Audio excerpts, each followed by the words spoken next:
जय हिंद स्टूडेंट, आज हम फिर से अपने यहाँ पे कुछ क्वेश्चंस करते हैं। हमारा जो पहला क्वेश्चन है वो है शुद्ध पानी का पीएच मान है। पीएच मान अगर आप बनाएंगे तो देखिए इस तरीके से जो 7 है ये आपका न्यूट्रल होता है, इधर जो आपका 0 वाला साइड है इधर आपके जो हैं वो अम्ल होते हैं, इधर आपका 14 तक या 14 तक चलता है, यहाँ पे आपके जो है वो क्षार होते हैं, और जो 7 है वो आपका शुद्ध पानी का है। ठीक है, तो इसका क्या है option number C, option number C जो है इसका सही उत्तर है। 7 जो है वो शुद्ध पानी का आपका पीएच वैल्यू है। अगला क्वेश्चन नंबर सेकंड, सिंगरिप सिंदूर किसका अयस्क है? सिंदूर जो है वो आपका पारा, ठीक है, किसका अयस्क है? वो आपका पारा जो है, पारा का आपका अयस्क। अगला क्वेश्चन नंबर 4, डायनामो परिवर्तित करता है। डायनामो आपका क्या परिवर्तित करता है? डायनामो जो है वो आपका यांत्रिक ऊर्जा को विद्युत ऊर्जा में बदलता है। किस में बदलता है? यांत्रिक ऊर्जा को विद्युत ऊर्जा में बदलता है। ऑप्शन नंबर सी जो है, ऑप्शन नंबर सी इसका सही उत्तर है। अगला क्वेश्चन, यदि आई एम्पियर, ओके, थोड़ा क्वेश्चन आप बड़े ध्यान से पढ़ें, ठीक है। चलिए यहां पे मैं आपको हिंट देता हूं, यहां पे यूनिट का खेल है, ठीक है, जो मात्रक है उस मात्रक के हिसाब से आपको यहां पे देखना है। देखो बहुत सिंपल से, आपने जूल का फॉर्मूला तो पढ़ा ही होगा, ठीक है। जूल का फॉर्मूला क्या होता है? H = I²RT। बट यहाँ पे तो क्या लिखा हुआ है? यहाँ पे आपका कैलोरी लिखा हुआ है। तो आप लोगों ने पढ़ा हुआ होगा 1 कैलोरी = 4.18 जूल। तो ये आपका जूल है। तो जूल को आप जब कैलोरी में आप चेंज करोगे तो डिवाइडेड बाय 4.18, यानी ऑप्शन नंबर सी जो है, ऑप्शन नंबर सी इसका सही उत्तर जो है वो सही उत्तर हो जाएगा। अगला क्वेश्चन नंबर 6, परमाणु विद्युत आवेशित होते हैं, ठीक है। देखो कोई भी जो पदार्थ है वो पदार्थ आपका किससे मिलके बना है? वो आपका अणुओं से मिलके बना है।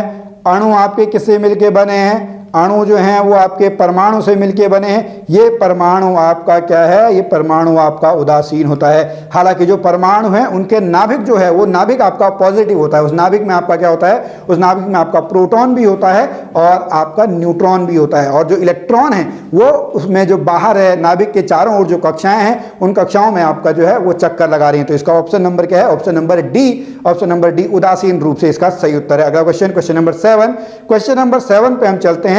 जब किसी माध्यम का ताप बढ़ता है, ओके, जब किसी मीडियम का ताप बढ़ता है तो प्रकाश का वेग, ओके, तो देखो प्रकाश का वेग तो भाई अपरिवर्तित रहता है। प्रकाश के वेग से माध्यम का कोई भी आपका मतलब नहीं है, ठीक है। लेकिन ध्वनि की अगर हम बात करें, ठीक है, साउंड की, साउंड में अगर ताप बढ़ेगा तो उसकी स्पीड भी क्या हो जाएगी? स्पीड भी आपकी बढ़ जाएगी। यहीं पर इस क्वेश्चन के माध्यम से मैं एक अलग हट के आपको क्वेश्चन बता दूं कि ध्वनि जो है वो सबसे अधिक गति ध्वनि की कहां पे होती है? ध्वनि की सबसे अधिक गति जो होती है वो आपका ठोसों में होती है, ओके।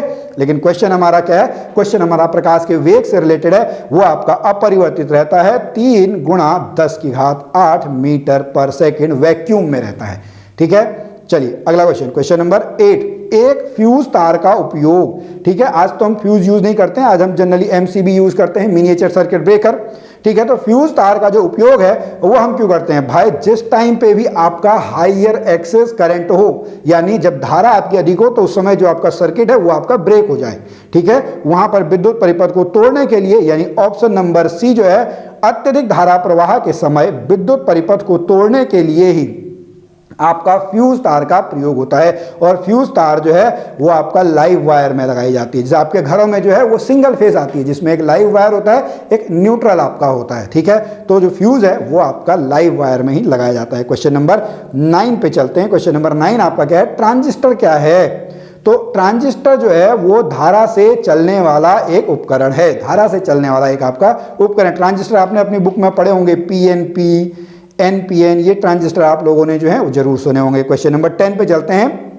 निम्नलिखित में से उच्चतम विद्युत चालकता वाला तत्व है। निम्न में से उच्चतम विद्युत चालकता वाला जो आपका है वो आपका क्या है? सिल्वर, ठीक है, चांदी, ठीक है। चांदी जो है वो अधिकतम उच्चतम विद्युत चालकता वाला तत्व है। अगला क्वेश्चन आपने सुने होंगे, देखिए आपने चालक, कुचालक और अर्धचालक ये जरूर आपने सुने होंगे। अगर आप इसमें डिटेल वीडियो आप चाहते हैं तो आप कमेंट में हमें जरूर बताएं। क्वेश्चन नंबर 11 पे हम चलते हैं। चलती बस से कूदना, ओके, ठीक है। देखो आपने यहाँ पे जो गति के नियमों में आपने पढ़े होंगे, ठीक है, न्यूटन के नियमों में हम बात करें जब पहला आपका क्या है, जड़त्व तो एक जो होता है, यदि कोई वस्तु विरामावस्था में है तो विरामावस्था में रहेगी, अगर कोई वस्तु गति की अवस्था में है तो गति की अवस्था में रहेगी, जब तक कि उस पर एक एक्सटर्नल फोर्स ना लगाया जाए, जब तक कि उस पर एक एक्सटर्नल फोर्स ना लगाया जाए तो वो आपका क्या कहलाता है, वो आपका जड़त्व कहलाता है। अब चलती बस से क्या होता है, जब आप चलती बस से कूदेंगे तो आपको आगे की तरफ मुंह रखना है, तभी तो आप आगे की जब जाएंगे आप बच जाएंगे। अगर पीछे की तरफ मुंह करेंगे आपका नीचे वाला शरीर तो रुक जाएगा, लेकिन ऊपर वाली बॉडी चलती रहेगी तो आप गिर सकते हैं। तो ये आपका किसकी वजह से है, ये आपका गति के जड़त्व के कारण है। या आप बस में आराम से बैठे हुए, बस अचानक से चलती है तो आपका आगे ऊपर का हिस्सा क्या चला जाता है, आगे चले जाता है, इसको हम क्या बोलते हैं, विराम जड़त्व। बट यहाँ पे क्वेश्चन आपका क्या है, चलती बस से कूदना जो है वो गति जड़त्व के कारण आपका है। क्वेश्चन नंबर 12 पे चलते हैं। क्वेश्चन नंबर 12 है, रेशम के कीड़े का पालन क्या कहलाता है। तो रेशम के कीड़े का जो पालन है वो आपका सेरीकल्चर कहलाता है। क्या कहलाता है, सेरीकल्चर। ऑप्शन नंबर डी जो है इसका सही उत्तर है। क्वेश्चन नंबर 13, कौन सी अक्रिय गैस नहीं है। ओके, देखो आपने जो लास्ट वाला जो आपका होता है जिसके अंत में आपका 8 है, ठीक है, वो आपका क्या आएगा, वो आपका अक्रिय गैसों में आता है, ठीक है, जिसमें helium, neon, argon, krypton, xenon, radon. तो इसका सही उत्तर क्या है, इसका है ब्रोमीन। ब्रोमीन जो है उसके लास्ट में आपका 7 आता है, ठीक है, हैलोजन ग्रुप। ब्रोमीन जो है वो आपका किस ग्रुप में आता है, वो आपका हैलोजन ग्रुप में आता है, अक्रिय गैसों में नहीं आता है। हैलोजन में फ्लोरीन, क्लोरीन, ब्रोमीन, आयोडीन, ये आपके हैलोजन ग्रुप में आते हैं। क्वेश्चन नंबर 14, विटामिन ए का, ये हमने देख लिया, विटामिन ए का रासायनिक नाम आपका क्या है, विटामिन ए का रासायनिक नाम आपका रेटिनॉल है।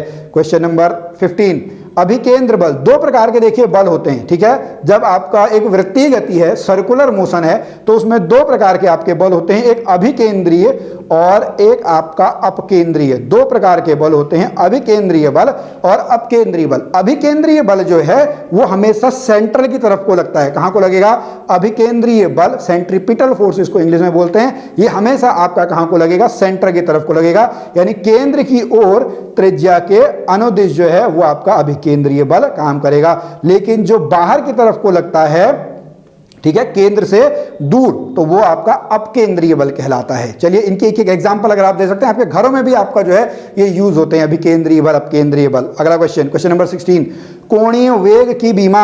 अब देखिए जो आपका कोणीय वेग है, वो कोणीय वेग आपका क्या है, कोणीय वेग है कोणीय विस्थापन डिवाइडेड बाय आपका समय। तो इसका क्या हो जाएगा, option number C, m0 l0 t to the power -1 जो है इसकी आपकी बीमा हो गई। क्वेश्चन नंबर 17, वर्षा की बूंदें गोलाकार क्यों होती हैं। वर्षा की बूंदें जो हैं वो पृष्ठ तनाव के कारण, किसके कारण, वर्षा की बूंदें जो हैं वो आपका पृष्ठ तनाव के कारण क्या होती हैं, पृष्ठ तनाव के कारण आपका गोलाकार होती हैं। क्वेश्चन नंबर 18, किस तापमान पर जल का घनत्व अधिकतम होता है। किस तापमान पर जल का घनत्व, तो जल का घनत्व जो है वो 4 डिग्री सेंटीग्रेड पर, ठीक है, वो जल का जो घनत्व है वो 4 डिग्री सेंटीग्रेड पर आपका जो है वो अधिकतम होता है। सामान्यतः देखो आपका क्या होता है, जब आप टेम्परेचर बढ़ाएंगे तो आयतन जो है वो आयतन आपका बढ़ना चाहिए, लेकिन वाटर के केस में ऐसा नहीं होता है। 0 डिग्री से लेकर 4 डिग्री तक वाटर का केस, आप वाटर का जो आयतन है वो धीरे धीरे धीरे आपका घटता है, लेकिन 4 डिग्री के बाद जब आपका वो बिल्कुल न्यूनतम हो जाएगा, जब आयतन आपका न्यूनतम हो गया तो घनत्व आपका क्या हो गया, घनत्व आपका मैक्सिमम हो गया। क्योंकि घनत्व यानी डेंसिटी का फॉर्मूला क्या होता है, द्रव्यमान बट्टे आयतन। क्या होता है, घनत्व बराबर द्रव्यमान बट्टे जो